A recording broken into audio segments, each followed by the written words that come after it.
All right, I'm on the road again.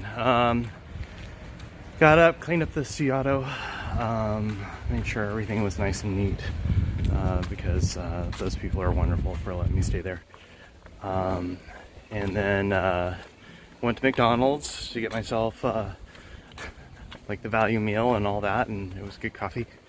And got myself an apple pie, wonderful.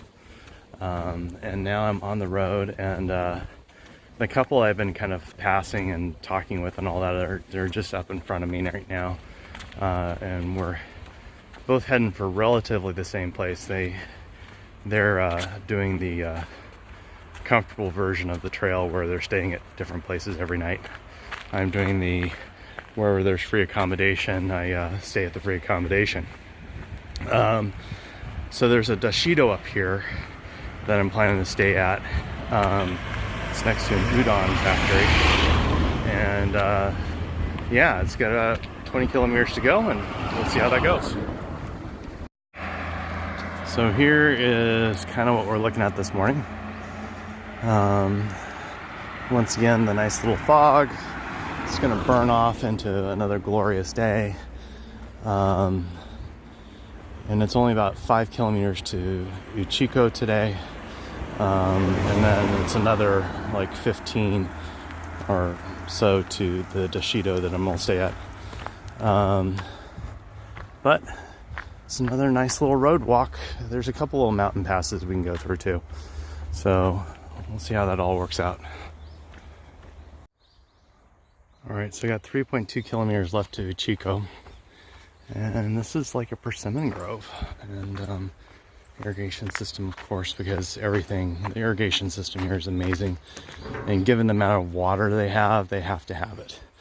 When it rains, man, this whole thing is probably full, and I mean, it's probably full. So it looks like we're gonna have about 3.2 kilometers of, kind of a little mini mountain trail or something like that. Maybe not a mountain trail, but a nice little trail. And then go into Chico City, which is the last food for a while. So I'm definitely going to stock up. I already got some bananas for the next couple days, but I need something that's a little more shelf stable and high calorie. So I'll work on that. All right, here's Uchiko City. And so I'm going to be walking down into this, and this is like the last food for a while, so I'm going to go get something to eat, hopefully some udon or something warm. All right, here we go. All right, so I got food at the Combini, and enough for lunch and dinner and breakfast, and probably lunch too next day. All shelf stable kind of stuff, except for the bananas, which the bananas will be fine. They'll be gone in 2 days. We're basically hiking through another valley down the 56 towards Temple 44.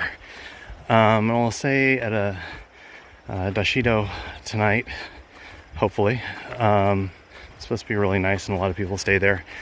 But it's about 26 kilometers out of Temple 44. Unfortunately, I'm hiking into Temple 44 on a Friday, and that means that the accommodation might not be available to me because people spend their weekends out here and stuff. So if I can't find accommodation, then I'll have another 6 to 8 kilometers to hike to this hot springs to camp out for the night. And then that changes kind of the parameters of how I'm going to go. So we'll see how that goes.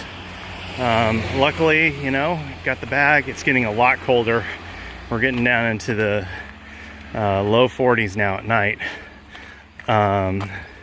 So I'm glad that I brought the gear I brought, and it's all going to work out. All right, I'm about 5 kilometers out, and it's a beautiful day. Walked through an area where they actually had it blocked off, and I wouldn't walk through it if there was a high wind or rain. Clearly some of the trees and stuff are dislodged, and if it was blowing and stuff like that, I'd be very worried about stuff falling down on me. But the road is intact, so I'm gonna have to post that up on the Ohenro board. There's supposed to be a bathroom in this town, so I'm excited. Alright, so at the end of that day, I got to the Dashido, and I walked across the street and asked about staying, and the lady was like, I think she was very busy, and she goes, yeah, you can stay. And she showed me where the bathroom was and all this, and she was, I think, a little annoyed with me, but anyway, she said that it was for only sleeping, which meant I'm pretty sure that they didn't want me to eat there, which I totally understand, because you know, it's out in the country, you probably have mice and stuff like that. So I walked down the road and I found a place where I could like sit down and eat and all that, and so I ate, and about an hour later I came back and the Dashido was locked. I was like, oh no. And so I walked into the udon factory, and she looks at me, she goes, oh, going aside. And she runs out and unlocks it. She goes, sorry about that.